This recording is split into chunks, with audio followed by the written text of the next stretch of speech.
Season 1, Episode 1 of the Potomac RPG Podcast. So this is happening? This is actually a thing now?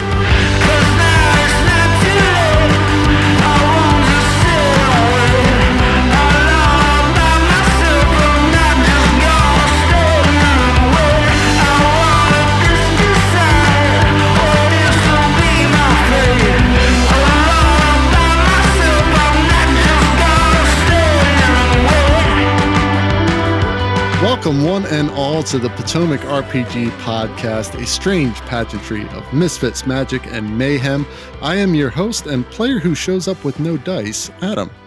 I am your player who knows the rules, but always asks the DM to consider breaking them for her, Sara. And I am your player who really can't let a good rules debate pass him by, Steve. Well, hi guys, and welcome to our very first public release. Thanks for being here. It's great to have you two on the show, and I am extremely excited. I mean, this is our first public episode that we're putting out. How are you guys feeling about it? I'm excited to be here. Very happy. I've been looking forward to this for a while now. This is really exciting to be here. This is seems like a real passion project on your part, and I've had a lot of fun, just seeing how it all kind of comes together and the incredible amount of work that you put into getting this off the ground and starting some great conversations. And I just can't wait to see where it goes from here. This is an exciting episode, but this is just where it starts. So the future's going to be very bright. I can't wait. Excited. I'm so glad.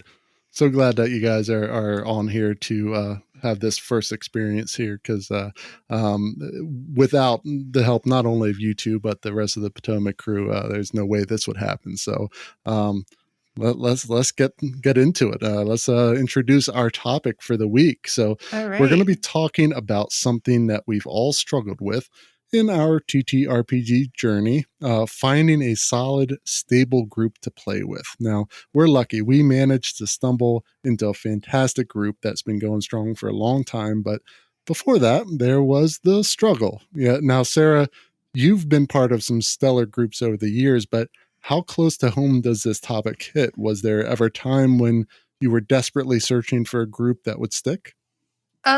Yeah, so, my first group, because you always remember your first, was really just exceptional. We were co-creators. We were world building together. It was very immersive, and, fighting monsters was just like one of the things we did. The rest was more of just developing like a story together with relationships, with NPCs, with family legacies, etc. And it was cool to watch that grow over several generations, over, I don't know, what must have been several years of our lives. In fact, it was so immersive that after that, I didn't really want to be involved in another group, because I felt like nothing could ever come close to that. It just seemed more like fight your monster and argue about whether you eat and then go get the money from the Lord, or do you get the money from the Lord first and then go eat, and stuff like that. And I don't know, it just seemed underwhelming. And then Steve found this group in a meetup online, and he came home and he's like, from the first game, and he's like, you have to come to this group. And I was like, I'm like, well, I got two or three more weeks of school. Maybe after that. He's like, you have to come next week. And then, so I did. And I never looked back. See, what's funny for me is that it was kind of an opposite experience. I mean, I played a lot when I was very young. So, in the sort of end of grade school, somewhat through high school, you just sort of play because those were your friends and you were all interested in nerdy stuff and you guys played together. But then I went without really a D&D or RPG style game for a really long time. And the ironic part is that I lived with a group of people who were good friends of mine and who all played RPGs together. Some of them still to this day, 10 years later, they still have I think in every week, like a Friday game, and they have some other side games going on, and they would play, and they had a few different DMs, great systems, great campaigns, and it would just never work, just never fit right. So you can have a group right in front of you, and I think that really plays into the topic you wanted to discuss today. You can have a great group in front of you, and sometimes it just doesn't work out. So finding this group was, just a bit of a lark. I thought, shoot, why not try something out? I've been wanting to play D&D for so long, and when am I going to get another opportunity? And wow, took me by surprise. Didn't see this one coming. And that's exactly why, when I came home, the first thing I had to do was tell Sarah, find some dice, find some paper. We're playing some D&D. Yeah, I mean, the story behind our group is pretty amazing in my mind, because to respond to a meetup request and just show up out of blue without knowing anybody there. I mean, we were all strangers at that meetup, and to still be going on and having the members in this group after such a long time is pretty impressive, and speaks to the nature of our group. And the reason that I thought this was a good topic for this week is because this group has been the impetus to so much other creativity, this included. It's because of the players that we have in this group that we get into stuff like this. And just an amazing story behind, how Potomac RPG was formed. Adam, when you first showed up, and this question is for you too, Steve. When you first showed up at that first meetup, were you nervous? Did you feel like you stuck out like a sore thumb? Were you worried that you were gonna get killed in a parking lot? Like, was there any I was flags? I was so nervous because my backstory is a little similar to Steve's in that I'm actually fairly new to tabletop role playing, and the reason for that is I could never find a group anywhere. I could not find enough people who actually wanted to play, and even though I've followed along with it over the years, over the decades, I've followed it. I play video game versions of it. I'm aware of the culture and all that stuff. I never really had many opportunities to actually play. And this kind of came up, and I thought, nah, what do I have to lose? Like, anytime I've ever tried this, it's failed. There's been maybe one or two other people who wanted to play. And here's this group of people who, there's going to be eight people at this meetup.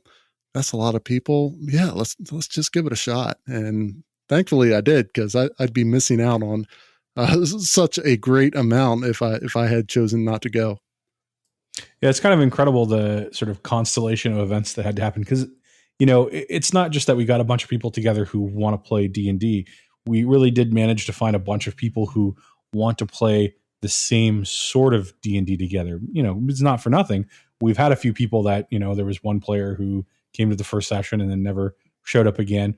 I don't know if there was enough time to really say that was about the group's style.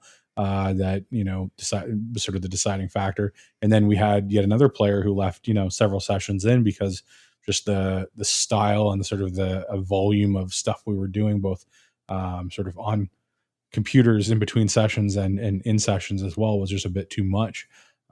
So we got fortunate not only we could find people who wanted to play, but just that sync so well together. So to my mind, it's absolutely appropriate that you sort of memorialize that and take it to the next step and put together a podcast like this where we can explore some of that and a lot of other, ancillary and D&D and RPG related things together at the same time. Sure. I mean, Sarah, how did you feel walking into this whenever Steve let you know about what was going on? I mean, I know that you were nervous, but or weren't sure if you wanted to do it. What happened after that first session? Oh, I actually, so one of the great things that Anthony, our DM, did at the time was he reached out to me via email to help me sort of get into the headset of my character, make sure it would be a good fit, and that was a cool way to kind of warm me up. And then when I walked in, I was super nervous. Also, this was a different edition. Like, I was all in second edition last time and worried about that goes and all that. So I had to learn some new rules. And I never used D&D Beyond. So some of it, the mechanics were a little bit intimidating just to because I didn't want to come off as dumb, especially as the only girl. I gotta carry that torch for all womankind. But but everyone was really, really nice, very, very kind. It was great, and I actually really liked too that I think half the group was playing women, which I thought was really, really interesting on that time. So I was like, yeah, okay, these guys are good. So and the rest is history. Absolutely. It was a great start, and so glad that it's still going on. So, well, let's get into some questions here. So, if this is your first time listening, which will likely be all of you, we take questions either from listeners who send them in or whatever we can find on the internet. So, this first question comes from Reddit user Aryav, who asks, "Where can I go to find people to roleplay with online? With everything going on with the coronavirus, my friends and I have suspended our D&D campaign, which has sort of left an empty gap in my life recently. So I'm looking to find a group to play with online. The problem is I have no idea where to find others to play with, or any sites at all to play virtually on. Any help would be greatly appreciated, and if anyone could explain to me how one would go about actually setting up an online campaign, I might actually be open to being a DM. So, Steve, let's turn to you first. Where do you go?" So, not to be difficult for this question from Reddit, but I would think Google would be the first place to go. There's a lot of questions on here that we don't need my editorializing on people going to Reddit and asking someone to do all the work for them. But Yeah. just a quick little Google search will tell you there's definitely a lot of places to go. But there have been a lot of articles and updates to websites from like D&D and other companies, D&D Beyond, sort of talking about resources for running a campaign online. It's sad to hear that, this individual has an ongoing campaign, and due to the coronavirus, they've suspended that game rather than, together finding a way to port that game into something they can play online.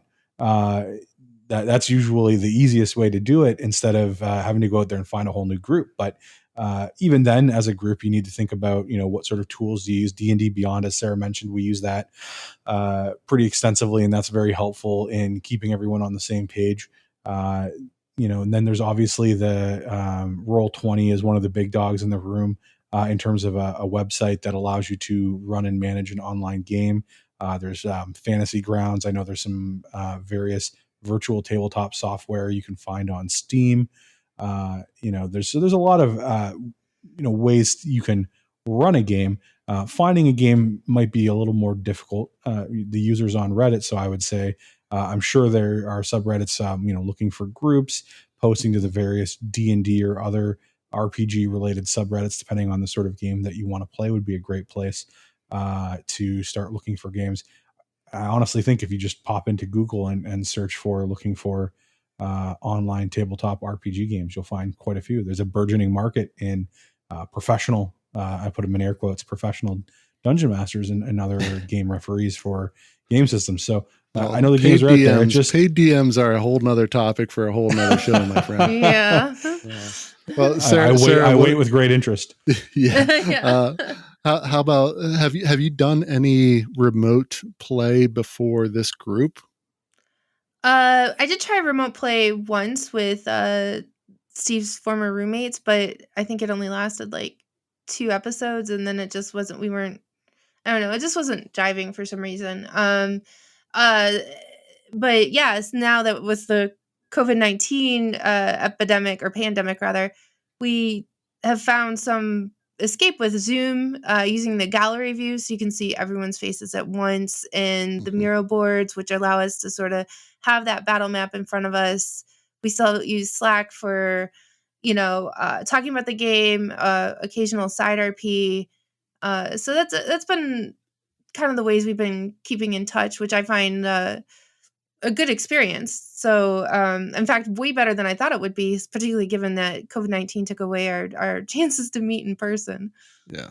I mean, it's really crazy when you think about it. D&D at its core is just a bunch of people sitting around a table, exchanging words and rolling dice. The game can be absolutely played with a theater of the mind. You can write down your own character sheet on a piece of paper at home. If you have a player's handbook, you're good to go. If you don't have that and you don't have access to digital copies on D&D Beyond. The basic rules for D&D are available on there, so you can always look up those basic rules and get yourself set up with a character and all the basics you need to start adventuring. All you really need is an application that allows you to talk to each other, and if you want to see each other. But I mean, if I had to, I could sit around a table with my cell phone, not seeing a person. If the story's engaging and the group is willing, and roll dice and tell a story with friends. Yeah, I mean, I don't think it's a question so much of where you can play, but who are you going to play with? Because, like you said, technology usually doesn't get in the way. If you find a group that's passionate enough about the game, you'll find a way to make it work. You'll find a way to make it interesting. As Sarah said, that Miro board, which is like a whiteboard that's online, that you can just pack a ton of information on, and it's like you're sitting at a table. But all that is for naught if the people you're playing with aren't engaged, aren't passionate, or aren't playing in a style that suits you. So, hopefully he did that Google search and tracked down some options there. But really, like there are a ton of them out there, and it shouldn't really be a problem finding a place to play. It's just who you want to play with. So good luck, Aryav. Hope you found a game to get into. Can we Yeah, go dig ahead. into something really fast? So let's say you find a group. How do you know that they are the group for you? What would Oh, be the jeez. flags for that? How much time do we have here? No, I mean it's a good question, right? Like you can find a group, right? But that doesn't mean that they're the group for you. And I think it's important to kind of talk about what things you might want to look for if you were trying to find a group that you're going to stick with or that's going to stick Yeah. with you. I mean, and unfortunately, I don't think that's something that can really be figured out before session 0. Like with all of you guys, I had no idea what I was walking into until that first session. Steve, do you have any ideas in terms of how you can make sure it's a group that is suitable to you? Well, the first thing you need to do is really kind of understand yourself a bit. And I think this is one of the reasons why it's so hard to know in advance whether or not a group's going to be a good fit, because you have to know what it is that you like and what you don't like. And a lot of us, haven't had a lot of time or need to sit back and navel gaze about what it is we particularly like or don't like about our RPG experiences. We just know if we're having fun or we're not having fun. So knowing yourself and what you're into can hopefully help. There's plenty of players who have had to think this through, and DMs who've had to think this through in the context of creating a campaign and searching for people online. So, you'll find some out there that talk about the type of game they want to run, the sort of world, the types of themes.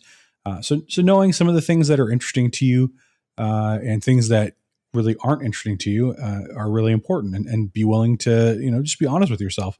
If someone's advertising for a game and you're just really desperate to play, but the theme isn't something that's going to jive with you, or the style has like a more humor or maybe mature themes, or something that doesn't really fit, maybe just keep on looking, pass that spot by, even though you really want to play, and find some greener pastures.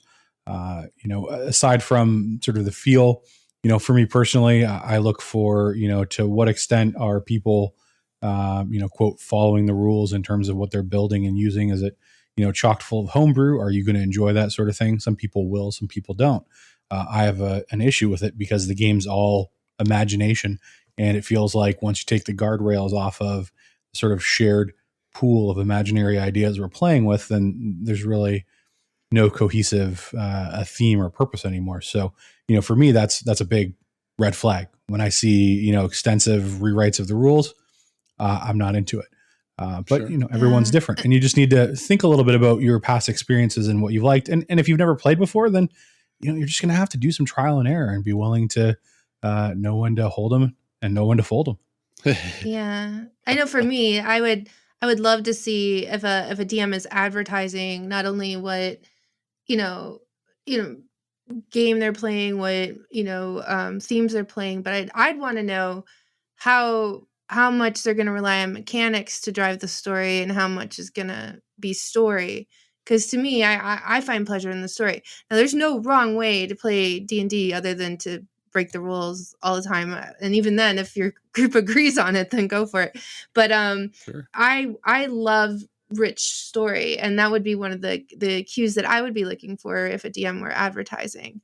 So I guess that would be something that would set it apart. Now, there are people who are very like, they just want to, defeat the monster and save the kingdom and, go, take care of the NPC's problem, and that's good. That's their Saturday night. They're having so much fun. Then that they need to make sure that they're not doing a story rich environment that's going to involve more role play and digging into the characters a bit and using voices and stuff like that. So that It's would be kind of my like thing. dating.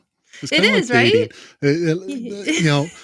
You're walking into a situation and that group may have put themselves out there to be a certain type of group, and then you get there and you find out that they're not at all that kind of group, or the game that you thought you were going to play you're not going to play anymore. It's very much like the dating scene, full of false advertising and disappointment. At least I definitely want to feel like I want to hear a podcast episode on D&D catfishing. Oh yeah. And is there a that D&D sounds Tinder? great. Maybe that needs to happen if it hasn't already, because that I'm would help I'm sure everyone it get is. hooked up. Yeah, it's the internet. It has to be out there for sure. So I mean, if you're sort of a new player, you're listening to this podcast and looking for some useful advice, I think there's been some ideas sort of sprinkled throughout. The other thing I would do is, not to scare you off, but go take a look on Reddit. There's some great Reddit threads and subreddits that talk about the good and bad and online and in-person role playing.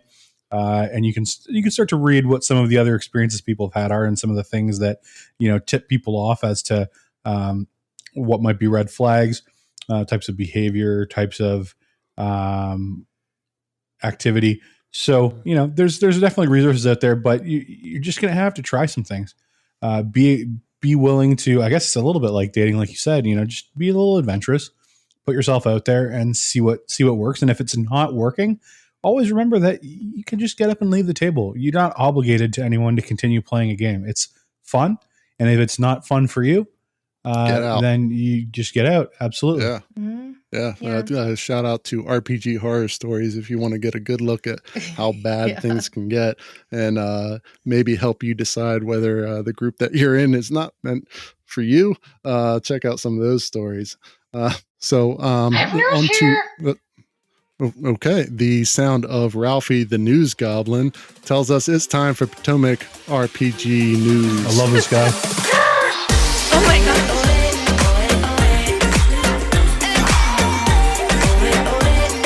So loud.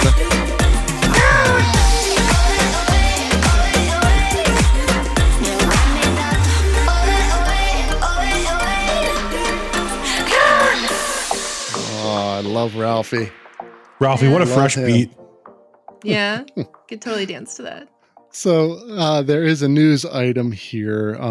There's a brand new project on Kickstarter that's turning some heads. It's called Fireball, and it's a mobile app that allows you to play D&D right from your phone. So there's no need to be in front of a computer, no need to be on Discord or Roll20. It's just right there on your phone. Now, this is all text-based, so there's no speaking or video component here. You'll be using it's similar to a chat in terms of communication, but they've automated the rules using D&D's open game license. So attacks, saving throws, all that stuff is going to be automated. So regular interactions will be real time through the chat, but once a battle starts, it's turn based. So if you have to step away for a bit, no worries. When you come back, it'll be your turn and game can pick right back up. So it's a really interesting concept here. And Steve, I'm curious what your take is on this.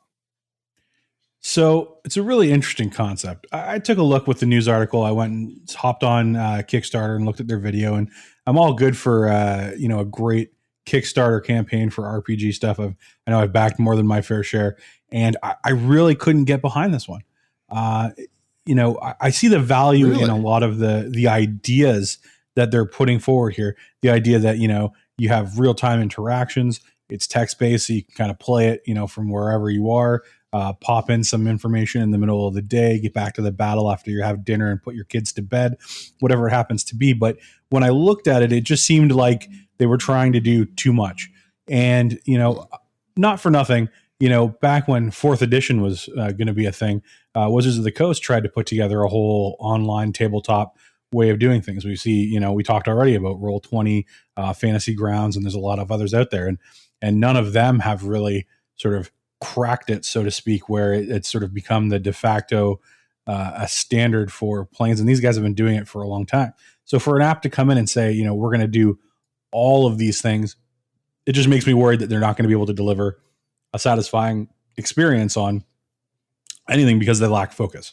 Maybe that's just me. I want it to work. I think it would be really cool, but it just wasn't hitting for me. Yeah, it's like you said, it is an interesting concept, and like I can see some advantages and disadvantages here. Sarah, what are you thinking at first glance at this? I think that if I had more time, I could lose myself a bit into this, especially since I have the option of, posing, shall we say, what my character's doing. But yeah, I don't know. It's just not the same as doing it dynamically in front of people. And I've also have a rich sort of role-playing background with the virtual writing side of things. So that particular space just wouldn't be as pleasing for me story-wise. But I do love that they seem to support the fact that I could type what my character's doing and be creative there, which I like. The other thing that really makes it difficult for me is that, they're trying to put a UI in there that seems like a sort of in-world, it's got a fantasy themed UI. And so I'm thinking about all the different types of games that people could play. And you feel kind of straitjacketed by the sense of the software is kind of imposing this aesthetic, and in the sort of the mood and everything else. It just may not sort of fit for your type of game. And that, I don't know, I'm maybe I'm a little weird in that way, but I like the ability to sort of imply a lot of the themes and ideas behind a campaign in the small. Exactly. And it just takes away that ability to do some of the theater in the mind, or at least customize. If you're going to take away theater of the mind just to an extent in a campaign by putting in, battle maps or showing photos that depict NPCs or PCs, there's a lot of value in at least being able to choose those as a player or as a DM. Sort of, they may not be particularly customized or tailored because you're not paying for the work and you're repurposing something that's already been made by someone else, but you at least are able to then depict it. Here, it almost sort of overlays a bit of a feel. It reminded me of, I just thought of like World of Warcraft and sort of the colors and the shapes and the way things were displayed, which for a lot of people might be very familiar and very comfortable. And in that case, maybe that works really well for them. But for me, it just doesn't, fit conceptually. Yeah. And I got to admit, when I first saw it, I was excited because of the concept of not having to be sitting at a computer to do it. You can do it, wherever. And just the potential of it is big. And I understand why they went the fantasy UI route, because if you're going to test this and see if you can make it work, you're going to go after the biggest crowd there is, and that's going to be D&D 5e. So I understand why they went that route. The thing I worry about is when you're in a game, one of the things that we players and what DMs expect as well is that you're engaged. And I can just foresee a situation where, I'm at work or I'm traveling or whatever, and you guys are just about to get into something, and now it's my turn and I'm not there, or I'm not able to use my phone at the time. But I come back an hour later and I do my turn. And now you're in this constant flux of being in game and out of game over and over again. And that's tough to do. I mean, hey, if you can do it, great, and it's certainly better than nothing. But it feels like it'd be disjointed as the game went along. Yeah. I mean, that's just my take there. Now, I will say the ability for the DM to kind of act like a DM in what is in essence a video game type looking scenario is pretty cool, because I've really wanted something like that for a long time, where you were allowed to, or able to, on the fly, mix things up or change direction if you needed to. So with the GM in there, they can do that without it being too difficult. So I do think that was a leap there for this app, but just not sure how useful it's going to be. Well, and do you think that people who tend to enjoy more of the fighting side and the mechanics would find it more useful than um, us that tend to lean more into story? Yeah, I mean, definitely. Yeah. If you're a Definitely. hack and slash kind of, get some loot, upgrade your stuff, get your levels. Yeah, this is going to be great for you. If you Yeah, it's lean like more it's towards like a graphical RP, mud. yeah, Yeah. exactly. That's exactly what it is. So And for some people, with a bit more control. that's going to be huge. Yeah, well, I mean, and despite my pessimism, I absolutely wish the project all the success in the world. I mean, if they can make this happen, that's incredible from a technical standpoint. And also, it's just going to do great things for the hobby overall. Not Hmm. just because it's not my cup of tea doesn't mean that there's not a lot of people out there who want to drink what they're brewing. yeah, and anything Exactly. that's moving our hobby forward is awesome. And even though we have our reservations about it, heck, I'd be willing to give it a shot and see what this is like. I mean, it's worth trying, it's worth doing, and I'm excited to see what they come out with. So check it out if you're interested. As of this episode's release, you'll have about 5 days before it ends. That's Fireball on Kickstarter now. So we're going to step out for a moment, but stay tuned. We'll be right back after the break.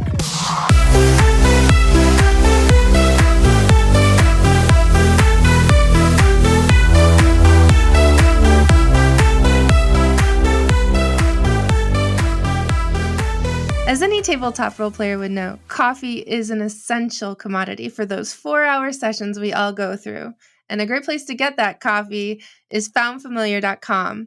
Found Familiar is a couple of people with a passion for coffee creation and D&D, and they've teamed up with favorite artists from all around the world to bring specialty grade coffee that celebrates the creativity sparked by Dungeons & Dragons and other TTRPGs. Use the coupon code Potomac RPG, all one word, at checkout for 10% discount on your purchase. That's at foundfamiliar.com. And with that, let's get back to the show.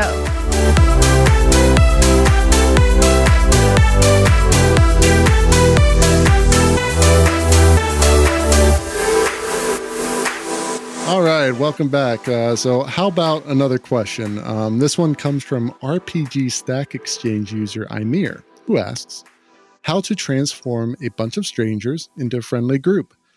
I am about to start a game with a bunch of strangers. I posted a flyer in a friendly local game shop. Oh, okay, so apparently this is from the before times in the long ago. And some folks responded enthusiastically. I talked a little bit to them about what sort of characters they would like to play, and we're starting soon. We know what we want to play and what the game is going to be about, but we know very little about each other.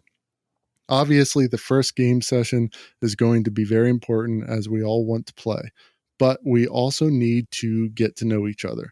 I assume everyone is a bit anxious about meeting some strangers to spend the evening with. What should the focus of that first game session be?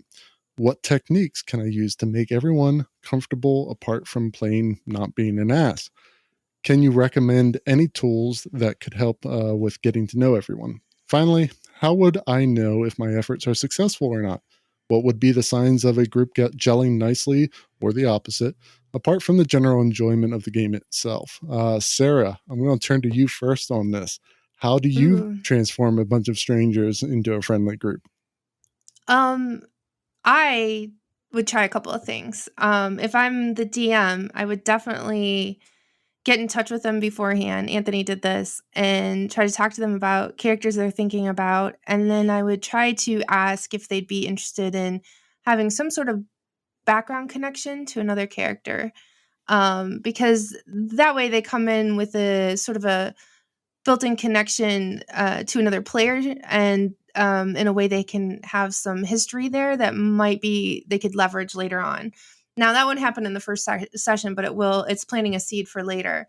The other thing I would do is when you get them in the room, allow the time for just some chit chat to get to know each other, and maybe ask an icebreaker of some sort, like what's something D&D related, like what is like the one thing that drives you crazy in D&D. And then you get some people who like will kvetch together and they'll start agreeing and stuff because you've just brought up a common enemy for them to agree upon, and others will start to voice their opinion. So like I hate it when the DM, let's say, it treats us like we're the enemy instead of like running things for our pleasure. Like, am I understanding this right? That do you think that people should just complain at the table as an icebreaker? I think so. Well, I mean, it's basically it's almost like the drill sergeant. Awful. No, it's like the drill sergeant. I mean, okay, so you don't want to let it get out of hand so things go negative. But if you ask them like what their favorite thing is, it's not as fun, right? If you talk True. about like people everyone rule likes to complain. breaking, Yep. they're gonna bond over some shared problems in the past. In my opinion, you just can't let it go off the rails or anything emotionally, or even the energy in the room. I can understand that. Steve, how do you turn a bunch of strangers into a friendly group? Well, I think some of what Sarah is saying has a lot of merit. I mean, the idea is really less about getting people to kvetch and turning it into a real sort of complaint session, and so much as just to give people quick little tastes of the personalities around the table, so you can start identifying people who you think you might gel with if you're the type of person who would gel with other people. There's always some people at the table that just that's not their vibe, and they're going to need to just get time and FaceTime with everyone before they're going to feel comfortable. But for me, the first time we played around the table with our group, I started getting a vibe from a few of the people in the room as to, okay, these people are kind of my speed, and I feel like if I need to turn to someone in the group to sort of back me up, these are the kind of people that are going to be these are my people, and others took a little bit longer for me to sort of get and sort of understand. Appreciation took a little longer on those. I mean, part of what I think is that it sounds like in this sort of hypothetical example this user had brought forward, they've done almost a session zero before they came together to play. A lot of games you want to start off with a session zero and have players talk about what they like and what they don't like, what they want to play, what they don't want to play, what themes are on the board, what themes are off the board, and generally what the DM or game master is planning to do. If you're not doing that as your session zero, which can be hard with a bunch of strangers in any event, you might just want to start getting into playing. If you're not feeling the need to be yourself before you get to be your character, and you're able to kind of just get into that headspace, it may actually make you a little more comfortable dealing when you start building some rapport and shared experiences with the other people at the table, and then you're more able to relate to them once the action stops. What about you, Adam? What do you think makes a good cohesive group out of strangers?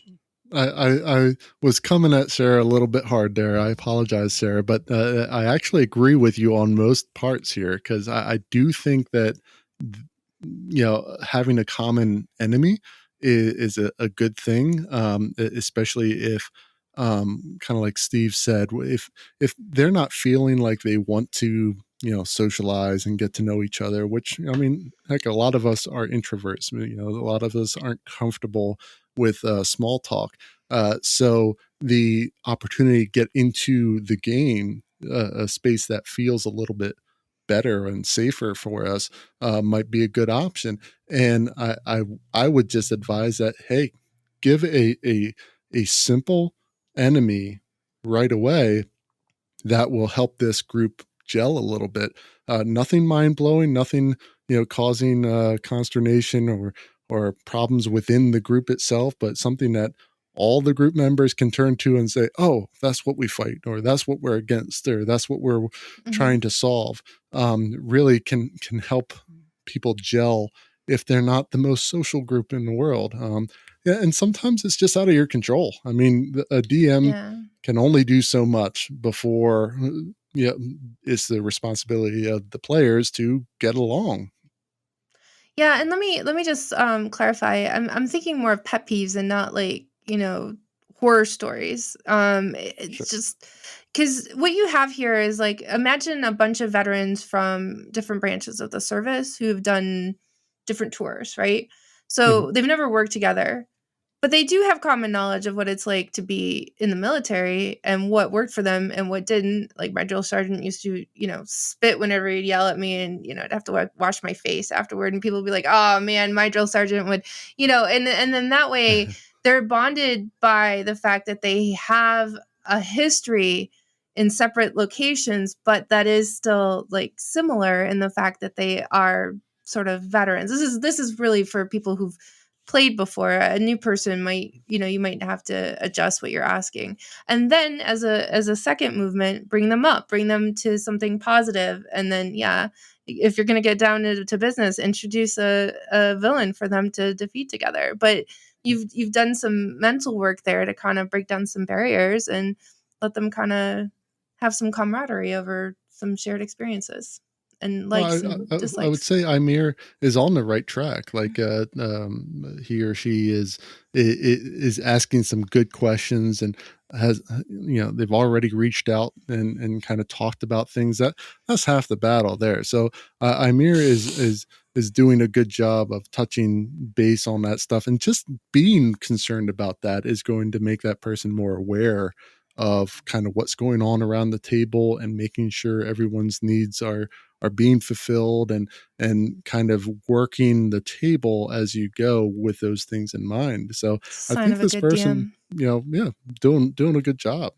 Mhm. Absolutely. And, I'll just say in lieu of anything else, if you're not comfortable getting people to kvetch, you're not good at making small talk, uh, maybe you just get into playing the game, and yeah, put that easy first combat in front of the group. Start with a strong scene.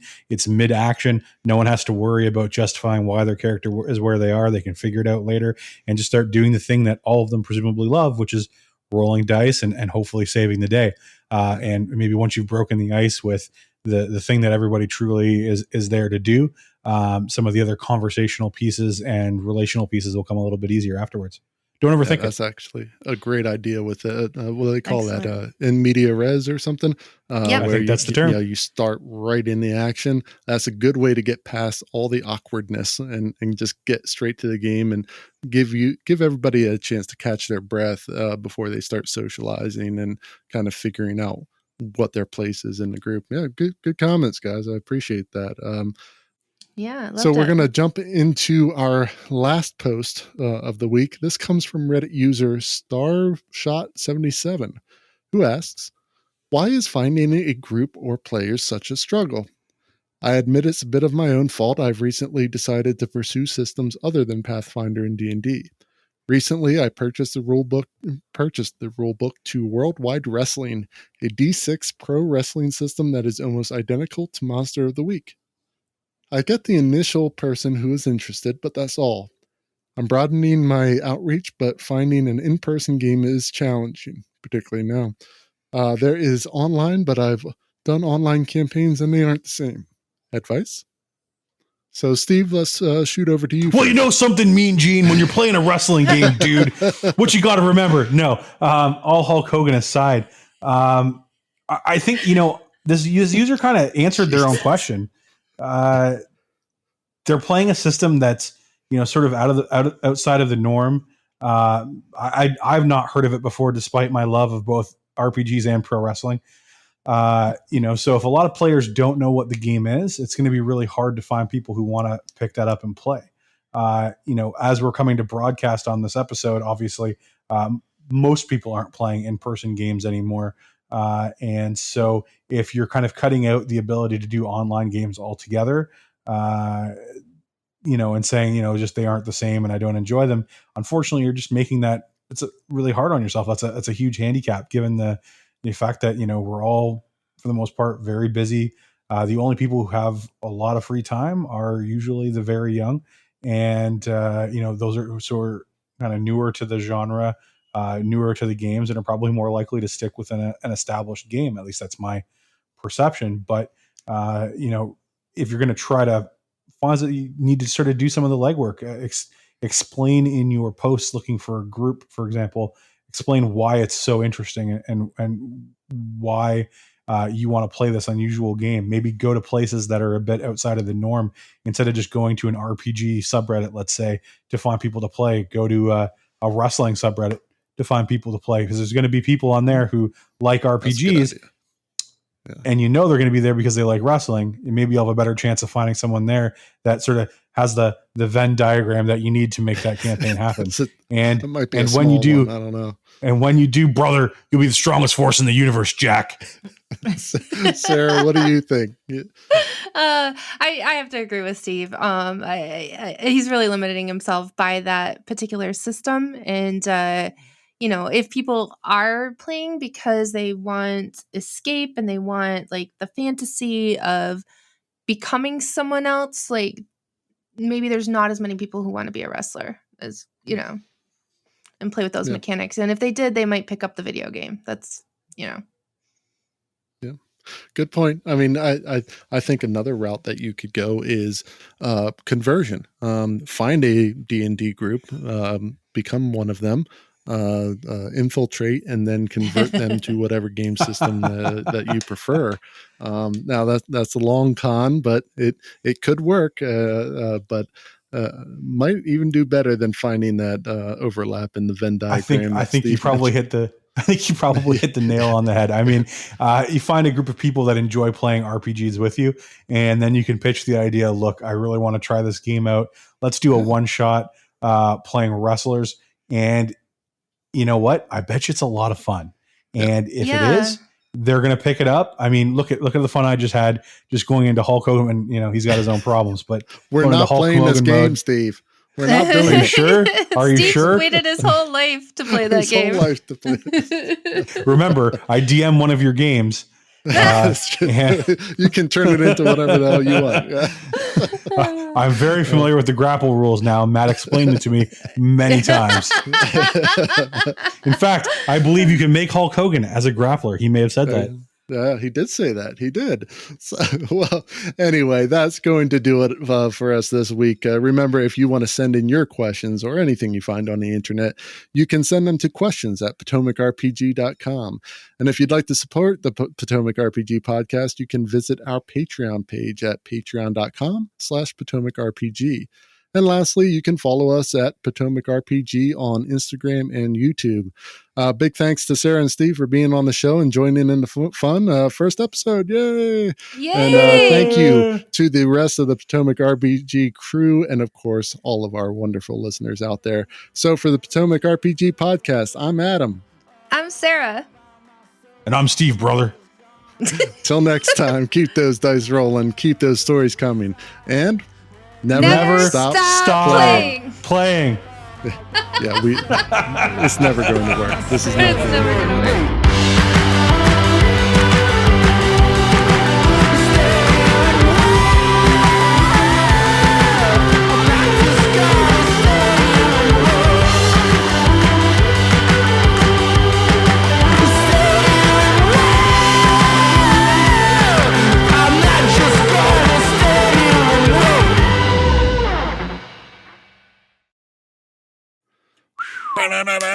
Fire.